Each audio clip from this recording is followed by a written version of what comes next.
नमस्कार, स्वागत है आपका द फोर्थ स्ट्रीट यूट्यूब मंच पर। मेरा नाम है रविंद्र सिंह शौरान। हम लोग एक और एपिसोड आपके लिए लेकर आए हैं। कुछ रोज पहले हमने एचपीएससी के जो असिस्टेंट प्रोफेसर्स की परीक्षा में अपीयर हुए थे कुछ स्टूडेंट्स, उनसे बात की थी। और आज हम लोग बात करेंगे कंप्यूटर साइंस से जुड़े कुछ स्टूडेंट्स के साथ जो टीचर्स बनना चाहते थे, पीजीटी, पोस्ट ग्रेजुएट टीचर्स। ये लोग स्कूल्स में पढ़ाते हैं 11वीं 12वीं क्लास को, और इनका एग्जाम कंडक्ट किया था एचपीएससी ने, और 7 साल से वो प्रोसेस इनका चल रहा है। कभी एचएसएससी करती है, कभी एचपीएससी करती है, और उसी के बीच में ये लोग झूल रहे हैं। नतीजे इनके अभी तक घोषित नहीं हुए। बड़े बड़े लेवल पर ये एग्जाम जो है वो चर्चा का विषय बना हुआ है, लेकिन इसके नतीजे घोषित नहीं हो पाए। हम लोग बात करेंगे। हमारे साथ कुछ खास मेहमान जुड़े हैं। हमारे साथ संदीप जी जुड़े हैं, नीरज जुड़ी हैं, कपिल जी जुड़े हैं, मोहित शर्मा जुड़े हैं और मोनू जुड़े हैं। आप सबका बहुत बहुत स्वागत है, वेलकम। आप सबको नमस्कार। तो हम लोग बातचीत की शुरुआत करते हैं संदीप जी से। संदीप जी, आप बताइए क्या मसला है और आप कहाँ से जुड़े हैं? नमस्कार सर, जी। मैं बताना चाहूँगा कि मैं हिसार से जुड़ा हूँ सर। मसला है सर, हमने 2019 के अंदर सर हमारी पीजीटी सीएस की जो भर्ती है उसको एडवर्टाइज़ किया गया सर। एचएससी के द्वारा इसको लिया जाना था सर। लेकिन चुनाव प्रक्रिया के होने के कारण 3 साल तक सरकार के द्वारा कोई पुख्ता कदम नहीं उठाए गए सर। उसके बाद 2023 के अंदर हमारी जो ये भर्ती है, जो स्टार्टिंग में 2019 में 410 पदों पर थी, वो जाकर 711 पदों पर 710 पदों पर हो गई सर, 711 पदों पर। क्योंकि आपको पता है सर, डेली टीचर रिटायर भी हो रहे हैं साल दर साल, तो वो संख्या बढ़ गई सर। तो 2023 में एचपीसी ने इसको दोबारा री एडवर्टाइज किया 1711 पदों पर। और उसके बाद ये भर्ती प्रक्रिया सर, ये कोर्ट केस में उलझ गई थी। उसके बाद ये जो आपका 15 जून 2025 को एचपीएससी के द्वारा सर एग्जाम लिया गया और उसका रिजल्ट अभी तक जारी नहीं किया गया है। जैसा कि सुनने में आ रहा है सर, जो रिजल्ट जारी न करने का कारण है कि पीछे भी जो हमारे असिस्टेंट प्रोफेसर के भाई थे, बहन भाई थे हमारे, उन्होंने जो सिलेक्शन रेट है वो काफी कम था। और तो जहां तक हमें भी उम्मीद है कि हमारा भी सिलेक्शन रेट उनसे बहुत ज्यादा कम होने वाला है सर। तो सरकार को और एचपीएससी को डर है कहीं ना कहीं हमारी बड़े पैमाने पर बेइज्जती ना हो, इंसल्ट ना हो, इसी कारण हमारा जो रिजल्ट है वो जारी नहीं किया जा रहा सर। जो हमारा एग्जाम का लेवल है वो बहुत ही मतलब सुपर से भी ऊपर था सर। मतलब हम चैलेंज करते हैं, अगर उसको प्रोफेसर भी अगर उस एग्जाम को 3 घंटे में विदाउट, हम उनको बुक भी अलाउ करते हैं सर, मटेरियल भी अलाउ है कि आप जो मर्जी मटेरियल यूज कीजिए, सिर्फ आपको गूगल या चैट जीपीटी या एआई का यूज नहीं करना। अगर आप उस एग्जाम को 3 घंटे में लिख देते हैं तो हम आपको सलूट करेंगे और हम कहेंगे कि कंप्यूटर में आपसे ऊपर कोई नहीं है। ये हमारा सर मुद्दा था। तो अभी तक आपका एग्जाम का कोई नतीजा आया नहीं है, और एग्जाम जो था वो भी ठीक से प्रिपेयर नहीं किया गया था। क्वेश्चन पेपर गड़बड़ियां बता रहे हैं आप। हाँ जी, हाँ जी सर। और जो हमारे बाद जो एग्जाम लिए गए थे सर, उनके इंटरव्यू तक हो चुके हैं सर, सिलेक्शन पर उनका फाइनल सिलेक्शन प्रोसेस चल रहा है। और हमारा अभी तक जो एग्जाम, बल्कि हमारा डायरेक्ट जो कैंडिडेट कम थे सर, डायरेक्ट सब्जेक्टिव एग्जाम लिया गया था। लेकिन जो हमारी जो दूसरी भर्तियां थी असिस्टेंट प्रोफेसर की थी, उनका प्रीव्यू हुआ सर, मेन भी हुआ और उनका इंटरव्यू हो चुका है सर। लेकिन हमारा अभी तक जो हमारा एक एक सिंगल एग्जाम लिया गया था, डायरेक्ट सब्जेक्टिव एग्जाम, उसका भी रिजल्ट जारी नहीं किया गया। तो हम इस मुद्दे को लेकर अभी पीछे चेयरमैन साहब से मिले थे। उन्होंने हमें कहा भी, हमने उनसे पूछा सर रिजल्ट हमारा, हमारी जो भर्ती प्रक्रिया वो कहाँ तक पहुंची है सर, कहाँ तक मतलब भाई हमारी भर्ती प्रक्रिया कब तक पूरी होने की हम उम्मीद कर सकते हैं। भी हम भी अपने जो, क्योंकि सर जैसे कि हम आपको बताएं कि जैसे एग्जाम की डेट आती है सर, हम अपने जो भी एक प्राइवेट जॉब कर रहे हैं उनको छोड़कर पूरे लगन मेहनत से सर, क्योंकि हमने जो पढ़ाई की है सर, हमने एक अच्छे मतलब एक अच्छे सेटल होने के लिए की है सर। हम अपना सभी रोजगार को छोड़ के उस पे पूरी मेहनत लगन से काम करते हैं सर। लेकिन हमने पूछा सर हम कब तक उम्मीद कर सकते हैं, आज हम बेरोजगार बैठे हैं सर, क्योंकि हमने जब 15 जून तो हमारे एग्जाम की डेट आई तो हमने जनवरी में सभी अपनी जॉब्स को छोड़कर सर हम अपने पूरी मन मतलब पूर्ण रूप से लगन के साथ हम अपने एग्जाम की तैयारी में जुट गए थे सर। और जो हमारा 15 जून ऑफ सीजन चल रहा था सर, उसके बाद हम आज तक बेरोजगार है। हमने पूछा सर हमारा जो हम क्या उम्मीद कर सकते हैं, कब तक हमारी भर्ती प्रक्रिया पूरी हो जाएगी? तो उनका जवाब ये था कि हम इसके लिए बाध्य नहीं है कि हम आपको बताएं कि भर्ती प्रक्रिया कब पूरी होगी। तो मैं हमारे चेयरमैन साहब से जब जैसे ही हम उठकर चलने लगे तो चेयरमैन सर, हाँ जी, चेयरमैन ने क्या बोला कि हम लोग, फिर से बताइए ये बात। बाध्य, हाँ, हम बाध्य नहीं है कि हम इसके लिए मतलब वो नहीं है कि हम आपको बताएं कि कब तक भर्ती प्रक्रिया पूरी होगी। भी हमें कोई मतलब हम बाध्य नहीं है, मतलब आप हमें हम प्रेशर नहीं कर सकते कि हम बताएं कि आपको भर्ती कब, तो वो हमारी मर्जी, हम कब तक करेंगे। कौन तो कौन मिलने गए? हमने, हाँ, जैसे हम उठ के चलते हैं तो हमारे जो चेयरमैन साहब है वो हमें कहते हैं कि इस भर्ती में भाई कितने कैंडिडेट हैं? हमने कहा सर 6000 के आसपास कैंडिडेट हैं। तो उन्होंने कहा अभी तो 1 साल लगेगा आराम से। पहले वो कह रहे हैं बाध्य नहीं है, फिर वो कह रहे हैं कि 1 साल लगेगा। हाँ, मोनू कुछ कहना चाहते हैं, बताइए। हाँ सर, पीछे हम तकरीबन 1 महीना पहले गए थे सर एचपीएससी चेयरमैन के पास ही।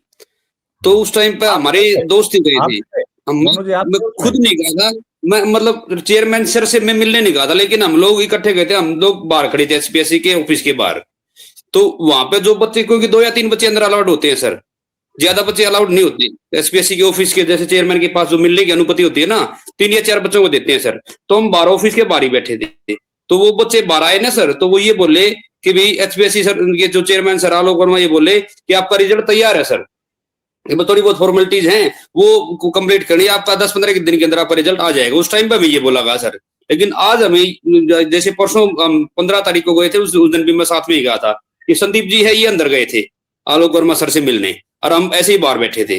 तो वो बच्चा भी हमारे साथ ही था जो 15 दिन पहले गए थे, हम 1 महीना पहले गए थे। वो प्रिंस नाम का लड़का है, तो वो भी साथ ही था। जैसे ही बाहर आए ना, तो वो ये बोला, अब तो ये बोल रहे कि इतना टाइम लगेगा, लेकिन उस टाइम पे ये बोल रहे थे सर कि आपका रिजल्ट तो तैयार है, बस थोड़ी बहुत फॉर्मेलिटी करनी, आपका रिजल्ट आ जाएगा सर। तो मतलब कॉन्ट्राडिक्ट करिए सर दोनों बातें। मेन बात ये है सर। आप लोग कितने स्टूडेंट्स हैं जो इस एग्जाम जिन्होंने दिया है? 5183 बच्चे हैं सर। अच्छा, और वैकेंसीज हैं कितनी अलग अलग टाइम पे वैकेंसी ज्वाइन? 1711 पोस्ट है सर। तो मेवात कैडर की 78 है सर, और रेस्ट ऑफ हरियाणा की 1600 कुछ है सर। टोटल 1711 वैकेंसी है सर। तो सारे जो जितने भी नौकरियां हैं एचपीएससी जो कंडक्ट कर रही है, सबके साथ दिक्कतें हैं? सबके साथ है सर। यही तो बात है सर। जैसे मान लिया अभी इंग्लिश का रिजल्ट आया सर, इसके अंदर भी सिर्फ 145 पद भरे गए सर। तो हमारा इसका तो ऐसे 25% तो है सर, लेकिन हमारा तो ये सुना सर एआई से पेपर तैयार किया गया है, और उसमें सर मुश्किल से 30 या 40 बच्चे पास हो जाएंगे ना, तो ये कहेंगे भी बहुत ही बढ़िया है ये भी। बाकी मेरे हिसाब से 40 बच्चे भी हो नहीं पाएंगे सर, क्योंकि सर पेपर ही ऐसा डाल रखा है सर। और पेपर में 15 में से सर 9 क्वेश्चन हमारे आउट ऑफ सिलेबस थे। हमें यही नहीं पता वो आ कहां से रहे हैं, सोल्वेबल भी नहीं थे। और यदि मान लो यदि सिलेबस होता हमारा वो, तो भी हम उसको अटेम्प्ट नहीं कर पाते सर। और ये सब्जेक्टिव क्योंकि क्वेश्चन, हाँ सर, सब्जेक्टिव पेपर था सर हमारा। 100 के 100 अटेम्प्ट करने थे आपको?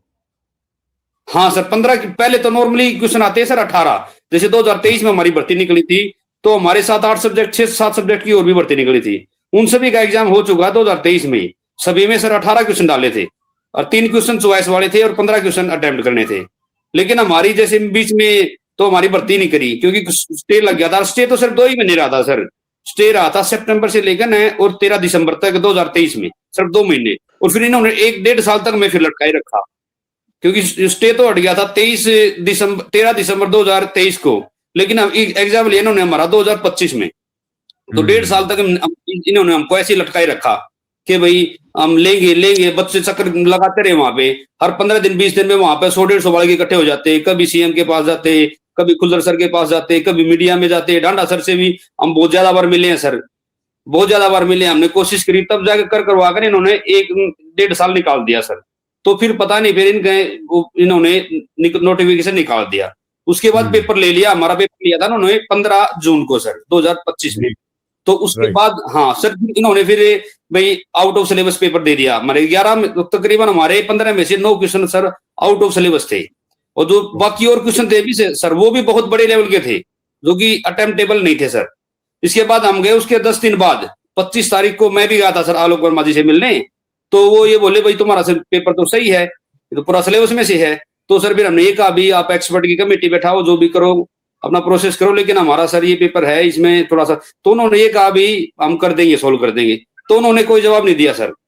तो उन्होंने ये कहा था कि कमेटी बनवाऊंगा मैं, एक्सपर्ट की कमेटी, और वो डिसाइड करेगी कितना पेपर आउट ऑफ सिलेबस है और कितना इन सिलेबस है, तो आपका हो जाएगा। तो हमारे कहने से सर उन्होंने कुछ भी नहीं किया सर, फिर कुछ भी नहीं किया। अंत में आके सर हमें ही केस करना पड़ा। तो हमें पटवारिया सर करे थे इसमें हाईकोर्ट में, जो हरियाणा पंजाब हाईकोर्ट में सर। तो उन्होंने सर के कहा भी आप एक्सपर्ट की कमेटी बैठाओ और उसमें बताओ कितने आउट ऑफ सिलेबस है। तो सर हमने 9 क्वेश्चन दिए थे सर हमारे जो रिप्रेजेंटेशन में, ये हमारे 9 क्वेश्चन आउट ऑफ सिलेबस हैं। तो उसमें सर उन्होंने 2 क्वेश्चन उठाए 9 में से, बाकी 7 को उसने कुछ छेड़ा ही नहीं, कमेटी ने भी सर 7 क्वेश्चनों के बारे में कुछ भी नहीं लिखा उन्होंने, इन सिलेबस है या आउट ऑफ सिलेबस है। और 2 क्वेश्चनों के अंदर उन्होंने कुछ लिखा, और 2 में से एचपीएससी ने 1 क्वेश्चन आउट ऑफ सिलेबस माना सर, 2 में से। तो अभी फिर एचपीएससी बोली कि हम 14 में से रिजल्ट निकालेंगे, लेकिन फिर हाईकोर्ट ने ये कह दिया कि आप कमेटी की रिपोर्ट को पूरी करवाओ, जो आपने 7 क्वेश्चन नील छोड़े हैं ना, खाली छोड़े हैं ना, आप उनको एक्सपर्ट की कमेटी दोबारा बनवाओ या फिर उन्हीं से इनको रिव्यू करवाओ। तो आप ये पूरा रिप्रेजेंटेशन दो, पूरे इस बच्चों का जो रिप्रेजेंटेशन है ना, इसको कंप्लीट करो, इस एक्सपर्ट की कमेटी को, कमेटी के द्वारा, और फिर आप इसका फैसला खुद करो। इन्होंने एचपीएससी पे ही छोड़ दिया सर, और केस डिस्पोज ऑफ कर दिया। उसके बाद भी हमें सर 3-3.5 महीने हो लिए सर। ये शायद बात है मेरे ख्याल में अक्टूबर या अक्टूबर की बात होगी सर। उसके बाद सब कुछ इन्होंने एचपीएससी पे छोड़ दिया कि आप इस कमेटी की रिपोर्ट को पूरा करवाओ और बच्चों का भाई तुम करो जो भी करना है। उसके बाद भी सर हमें 3 महीने हो गए सर, तो ये पता नहीं कमेटी बनी है या नहीं बनी है, तो हमारा सर कुछ हो नहीं रहा सर। हम तो बस साइकिल में फंस गए सर, डेडलॉक में फंस गए, क्योंकि आगे भी ये सुना कि आगे एस्टेट के बाद अगली भर्ती आनी है। जब तक ये पूरी नहीं होगी सर तो अगली भर्ती नहीं आएगी। हम तो ये कहते हैं सर रिजल्ट दो, हमारा से री एग्जाम दो, हमें कोई नहीं, लेकिन हमें कम से कम इस डेडलॉक में तो मत रखो सर, क्योंकि हम आगे के लिए हो रही है। इधर हमारा रिजल्ट भी निकालते हैं तो भी हमें माने ठीक है, आगे के लिए तो हम थोड़े तैयार हो जाएंगे अगली भर्तियों के लिए। क्योंकि इससे पहले सर हमारी 2 भर्तियां और होली सर पीजीटी की 2024 में, अभी पिछली साल ही हुई थी सर 2024 में। हम उसमें भी नहीं आ पाए सर किसी की वजह से, क्योंकि हमारी यही भर्ती पूरी नहीं हो पा रही। तो सर आगे कैसे भर्ती आएगी फिर? तो सर कुछ तो आगे आओ या पीछे जाओ, कुछ तो करो, लेकिन कुछ मतलब हम तो बिल्कुल ही डेडलॉक में फंसे हुए सर। सबसे बड़ी बात ये है सर, सबसे बड़ी प्रॉब्लम यही है जी। बिल्कुल। तो नीरज आपको क्या लगता है सरकार ऐसा क्यों कर रही है? एचपीएससी ऐसा क्यों कर रही है? एचपीएससी पीजीटी कंप्यूटर साइंस की जब ये रिक्रूटमेंट निकली थी, काफी उम्मीदों के साथ हमने ये फॉर्म फिल किया था और प्रिपरेशन भी बहुत अच्छे से हमने की थी। लेकिन जितनी प्रॉब्लम्स इस रिक्रूटमेंट में पीजीटी कंप्यूटर साइंस में हमें देखने मिली है, शायद ही किसी रिक्रूटमेंट में हमने देखी होंगी। इसको एक लाइन में बताना बहुत ही मुश्किल है कि हमने क्या किया। सबसे पहले कह दिया गया कि जो सबसे पहले केस हुआ था कि बीएड मैंडेटरी है, कि बीएड बहुत जरूरी है, कि आप विदाउट बीएड पीजीटी नहीं लग सकते। फिर उस पे भी केस हुआ। फिर हमें एक कोर्ट का आया था हमारे पास कि आप 2028 तक बीएड कर सकते हैं, लगते हैं इस रिक्रूटमेंट के अंडर। तो एक ये भी वर्डिक्ट आया था कि 2028 तक आप बीएड कर लीजिए। ये तो था एक मुद्दा।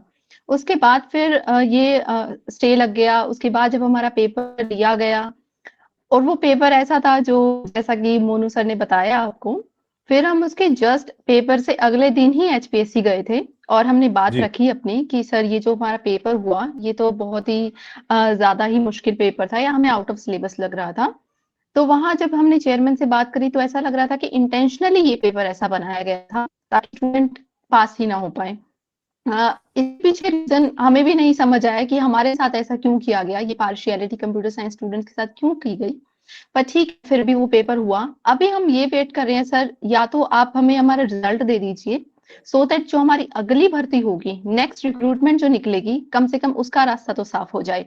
हमारा इंटेंशन इस बार एचपीएससी जाने का सिर्फ इतना ही था कि आप प्लीज हमारा रिजल्ट डिक्लेयर कर दीजिए।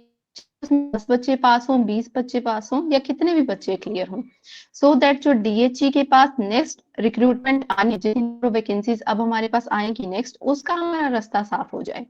तो हमारा पर्पस सिर्फ इतना ही था, क्योंकि हम रिक्वेस्ट कर रहे थे।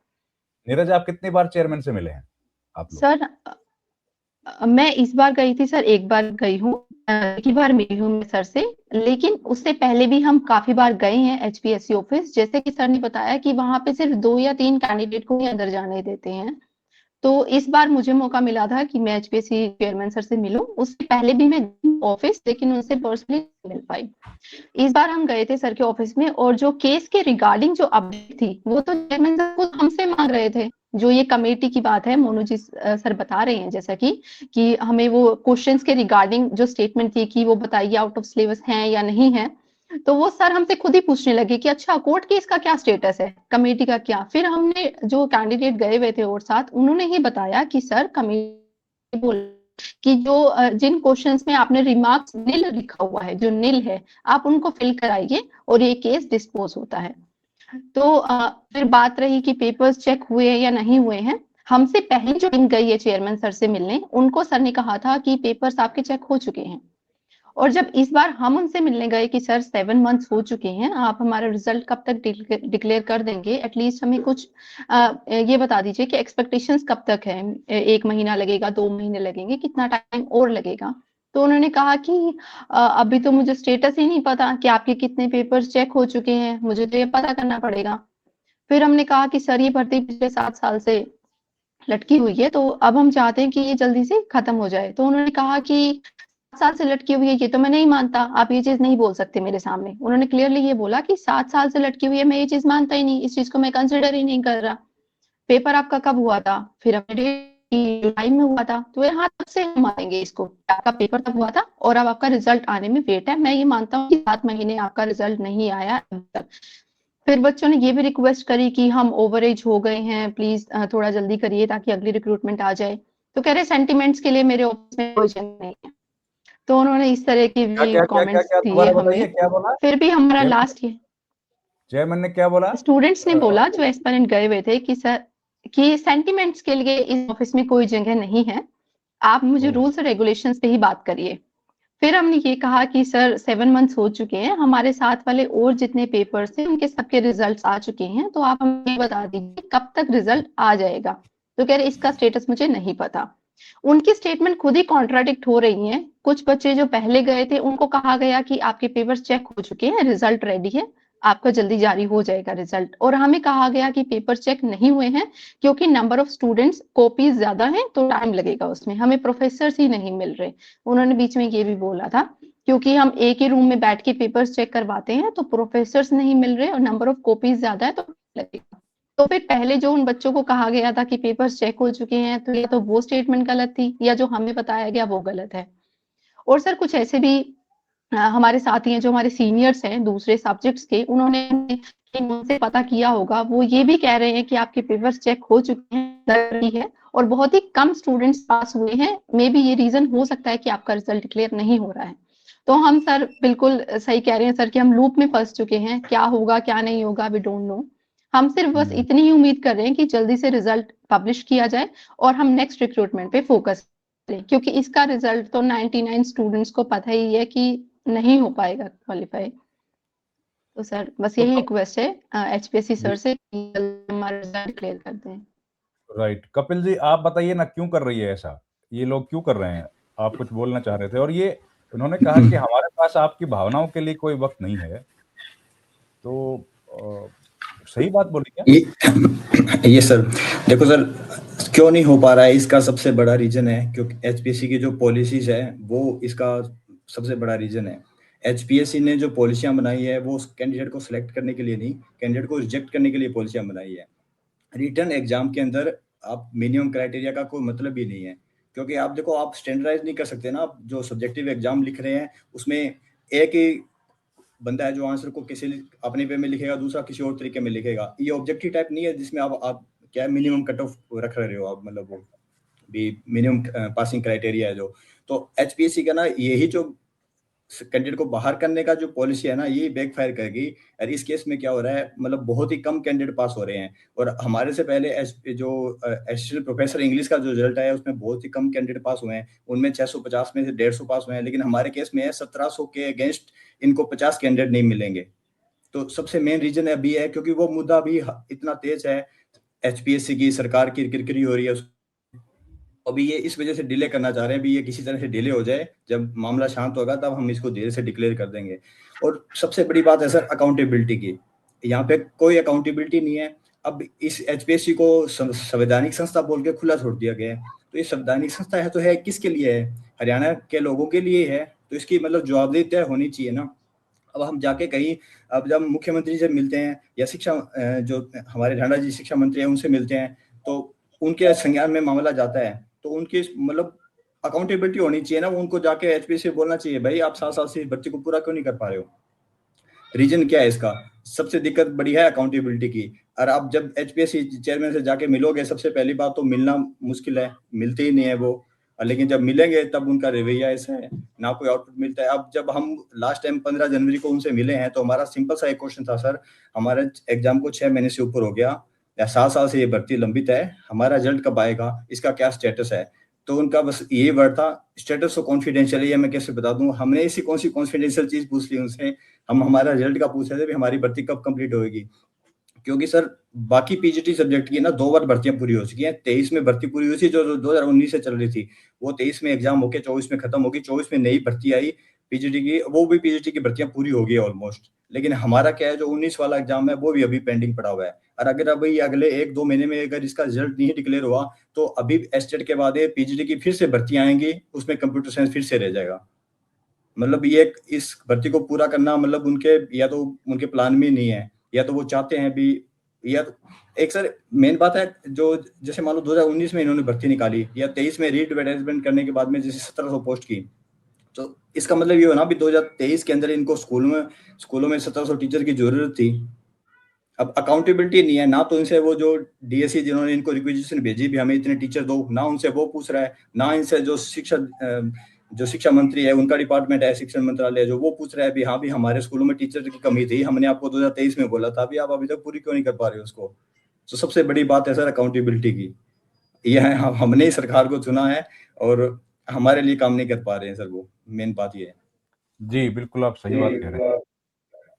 इसी वजह से दिक्कत हो रही है कि लोग सरकार पर शायद दबाव नहीं बना पा रहे, और एचपीएससी इसलिए इस तरह की अपनी मनमर्जी से काम कर रही है। आप कुछ कह रहे थे संदीप जी?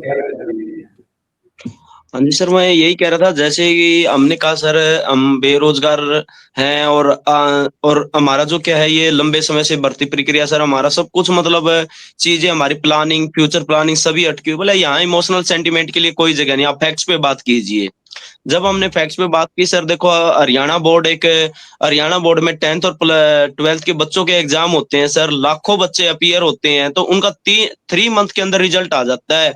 तो हमारे तो सिर्फ गिने चुने बच्चे हैं, 5,5251 बच्चे हैं सर, क्या आप 7 महीने के अंदर उनका एग्जाम चेक नहीं कर पाए?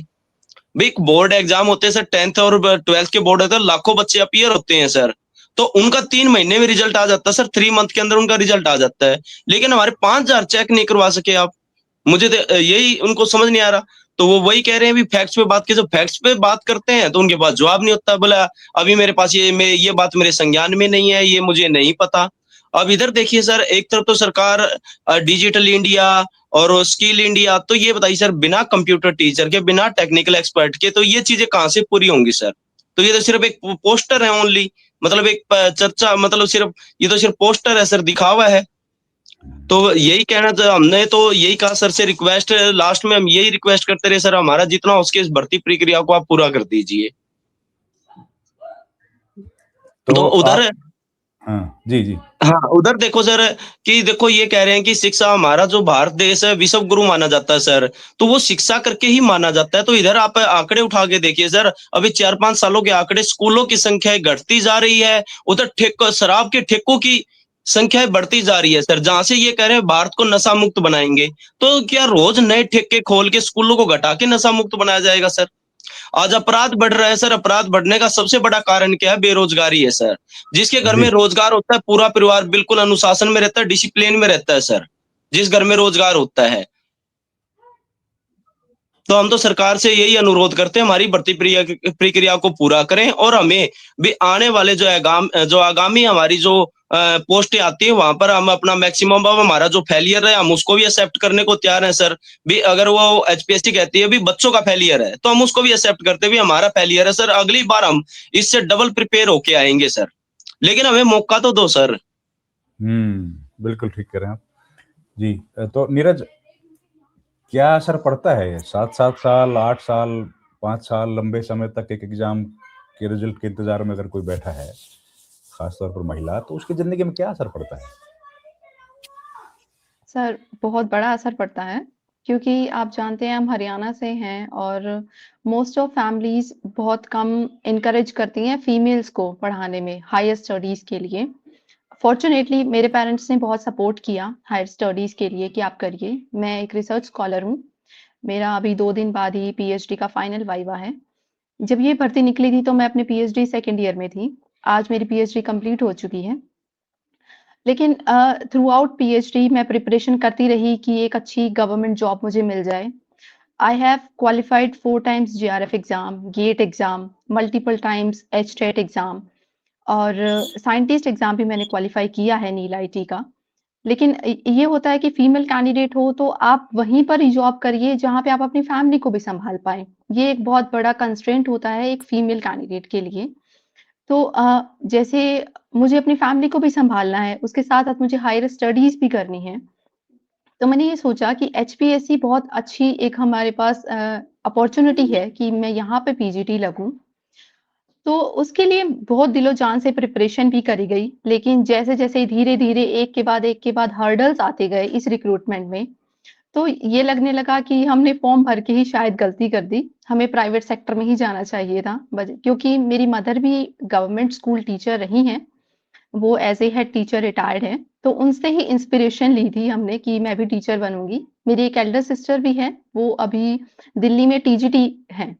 उन्होंने 1 साल प्रिपरेशन करी थी और वो जैसे उनका पेपर हुआ, भर्ती प्रक्रिया बहुत जल्दी चली और विदिन 1 ईयर उन्होंने जॉइन भी कर लिया। और मैं पिछले 7 साल से सर इसी भर्ती की प्रिपरेशन में लगी हुई हूँ। कभी एचपीएससी जा रहे हैं, कभी कोर्ट की हियरिंग है, कभी कंट्रीब्यूशन कर रहे हैं केस के लिए। तो एक मेंटल टॉर्चर जैसा फील होता है कई बार तो प्रिपरेशन करते-करते ऐसा लगता है कि हम एक डेडलॉक में फँस गए हैं, जैसा कि सर कह रहे थे अभी। एक इनफाइनाइट लूप हो गया है सर ये। ये भर्ती ना हुई, अब हम इस एंड पे आ चुके हैं कि बस अब या तो आप हमें फेल डिक्लेयर कर दीजिए या फिर हमें रिजल्ट बता दीजिए। सो दैट हम आगे की अपनी प्रिपरेशन, आगे अपनी लाइफ में क्या करना चाहें या कोई और डिसीजन तो ले पाएँ एटलीस्ट। आप हमें इस भरोसे में ना रखिए कि रिजल्ट आएगा 1 साल, 2 साल, 3 साल, अब 7 साल हो गए हैं सर। तो ये बहुत ही ऐसी चीज़ हो गई है कि अब परिवार वाले भी ये कहते हैं कि आप कब तक प्रिपरेशन करते ही रहोगे। तो ये घर वालों को सैटिस्फाइड करना बहुत मुश्किल हो जाता है क्योंकि उनके लिए तो ईदर यू आर पास और फेल। वहाँ पे आप एक्सक्यूज़ेस नहीं दे सकते। आप अपने पेरेंट्स को, अपने रिलेटिव को आप ये चीज़ें समझा नहीं सकते और एक पॉइंट के बाद तो आप समझाना भी नहीं चाहते कि ठीक है, वी आर फेलियर नाउ। तो सिस्टम से हार गए सर, मेहनत से नहीं आ रहे हैं। हम मेहनत करने के लिए तैयार हैं, आगे भी रिक्रूटमेंट निकलेगी तो हम दिलो-जान से मेहनत करेंगे, प्रिपरेशन करेंगे। और अब तो ये हो गया सर, मुझे पर्सनली ऐसा लगता है अब तो ये ज़िद हो गई है कि अब तो सरकारी नौकरी लेनी ही है और एचपीएससी के थ्रू ही लेनी है। एचपीएससी लेक्चरर का भी अब एग्ज़ाम है सर, प्री क्वालीफाई है, अभी उसका मेंस होना है। तो सर हमारे हौसले इतने कमज़ोर नहीं हैं, हम ज़रूर मेहनत करेंगे। बस अब यही उम्मीद रखते हैं कि जल्दी से इसका रिज़ल्ट डिक्लेयर हो और हम फिर दोबारा से कोशिश करें।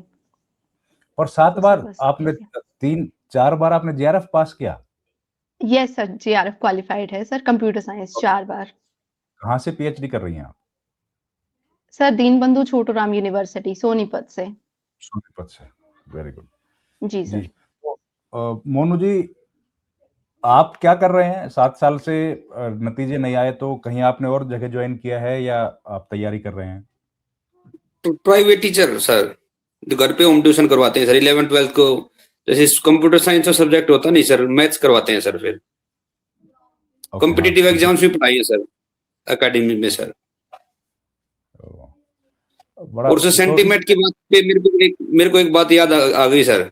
जो लास्ट टाइम गए थे ना सर, हाँ लास्ट टाइम जब आलोक सर से मिलने गए थे तो एक जैसे मैडम है ना, ऐसे ही हमने मैडम को भेजा था, तो सेंटीमेंट के लिए भेजा था ताकि कुछ उनके समझ में आ जाए। तो वो मैडम बोली सर आलोक वर्मा जी के आगे, तो मैं जब मैंने फॉर्म अप्लाई किया था तब मेरा बच्चा 3 साल का था, एक बच्चा, और एक बच्चा 6th क्लास में था, उसके पास 2 बच्चे हैं।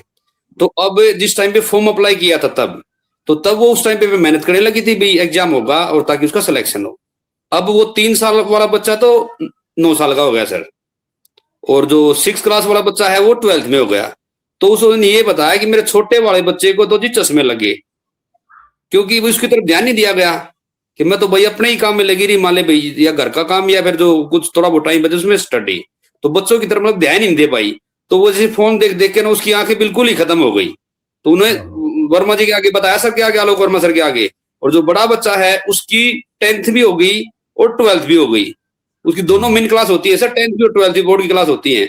तो मैंने उसकी तरफ भी नहीं ध्यान दे पाई, तो उस बच्चे की भी लाइफ वैसे खराब होगी, दोनों क्लास में ध्यान नहीं दे पाई। छोटे बच्चे की हेल्थ ऐसा इश्यू होगा, वो लाइफ टाइम परेशान होगा। तो सर इस बात पे भी जो आलोक वर्मा सर है वो ये बोले कि मेरे लिए सेंटिमेंट के लिए कोई जगह ही नहीं है, कुछ भी जगह नहीं आपसे कुछ भी। एक बच्चा था उसकी उम्र शायद 44 ईयर हो गई थी, तो वो ये बोला कि मेरे लिए लास्ट भर्ती है, वो 44 साल का हो चुका था वो लड़का। तो वो बोले तुम्हारे पास और ऑप्शन है भाई, बीच में नहीं होता कहीं और जाओ।